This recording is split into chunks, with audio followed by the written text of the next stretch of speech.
তারেক রহমানের news cover করতে গিয়ে ভুলেও বৈদ্যুতিক খাম্বার আশেপাশে দাঁড়াবেন না। আপনার চাকরি আর আপনি দুটোই গায়েব হয়ে যেতে পারেন। দেশনেতা যেহেতু দেশে পা রেখেছে, বাংলাদেশ সিঙ্গাপুর হতে খুব বেশি বাকি নেই। অসম্ভব মনে হচ্ছে ৮,০০০ কিলোমিটার দূরে বসা তারেক রহমান ৫ আগস্টের নায়ক। তাহলে দেশে বসে কি করবে ভাবুন। জুলাই আন্দোলনে তারেক রহমান মূলত কোচের ভূমিকায় ছিলেন। কোচদের কখনো খেলতে দেখেছেন? কোচেরা খেলে না, তারা খেলায়। পেপ গার্দিওলার সৃষ্টি মেসি, অ্যালেক্স ফার্গুসনের সৃষ্টি রোনালদো, তেমনি তারেক রহমানের সৃষ্টি নয়ন ও রাকিবেরা। তারেক রহমানের নিরাপত্তায় নাকি ২,০০০ পুলিশ রাখা হয়েছে। ব্যাপারটা বাড়াবাড়ি। রাকিব নয়নরা থাকতে পুলিশের কি কাজ? যারা ৫ মিনিটে যাত্রাবাড়ি স্বাধীন করতে পারে, তারা ট্রাম্প পুতিনেরও নিরাপত্তা দিতে পারে।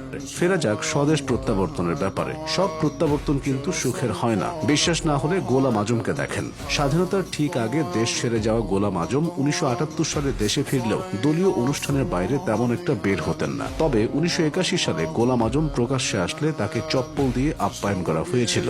এদিকে আওয়ামী লীগের ব্যাপারটা একটু ভাবুন। তারেক রহমানের মতো যেদিন তাদের প্রত্যাবর্তন হবে, সেদিন ভারতের অর্ধেক জনসংখ্যা কমে যাবে, বিশেষ করে কলকাতার জনসংখ্যা। অবশ্য বাংলাদেশের জনসংখ্যাও কমে যাবে।